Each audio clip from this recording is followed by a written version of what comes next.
going to cook an omelet today, and basically the easiest way to cook an omelet is to get all your mise en place together, which is basically all the ingredients that you want to put in an omelet. Well, today I decided I'm going to use some diced Vidalia onion, and I'm going to make kind of like a meat loavers. I'm going to use hickory smoked bacon and Canadian bacon, and I'm going to use smoked blue cheese. Now, when you're making an omelet, there's many different techniques to make it. What I like to do is I start with organic eggs and just crack them in a stainless steel bowl.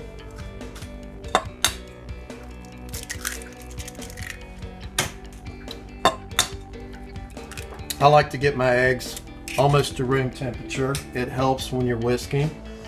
I put a little bit of water, and that helps make them fluffy. A lot of people use milk.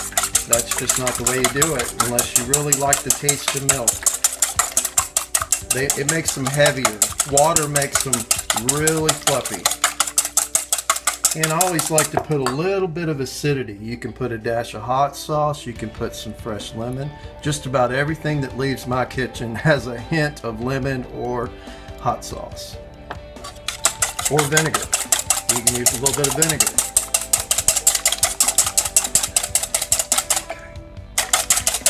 Now, when you're making your omelet, what I like to do, there's many techniques, like I said. You can just get a pan hot, put a little bit of extra virgin olive oil, or coconut oil, or clarified butter, or whole butter for that matter. And go ahead and cook some of your fillings. You're going to put onions, of course, put those in first. And cook them till they're translucent. Now, these are going to go inside your omelet.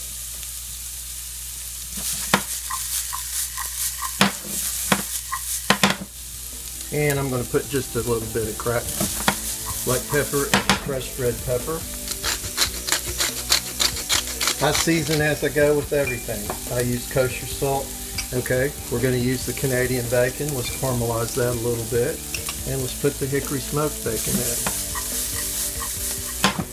in. And the last thing I'm going to add is some tomatoes.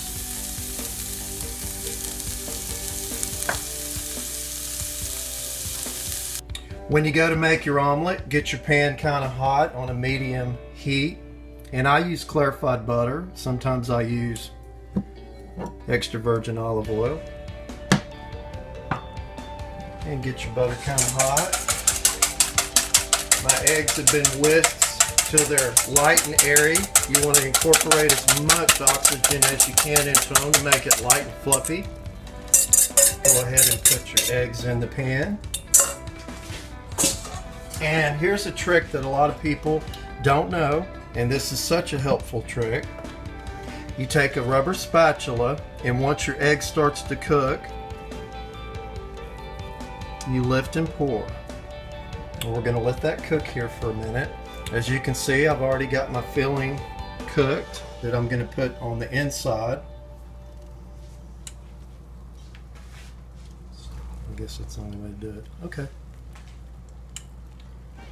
Now, the lift and pour method is the one I prefer. You just take your pan, kind of tilt it, put your rubber spatula under the cooked part, and just pour the uncooked runny egg under like that. And just keep pushing everything in to keep a nice shape. Alright, then you can take your filling and just go ahead and put it on top. Like that. Sometimes I flip the egg or use a spatula to flip it. Today we're just going to do it like this. Make it easy. Put your smoked cheese or cheddar or whatever kind of cheese you're going to use right inside. And then take another pan and just put over top like that to melt the cheese. Okay.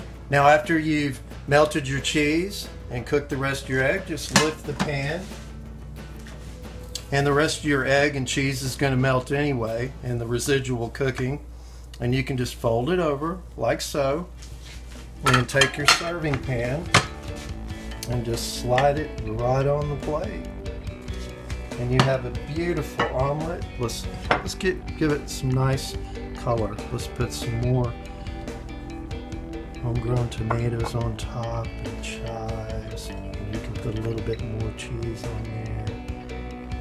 And today I'm going to serve it with some fresh homegrown strawberries and blueberries. And there you go. There's an omelet.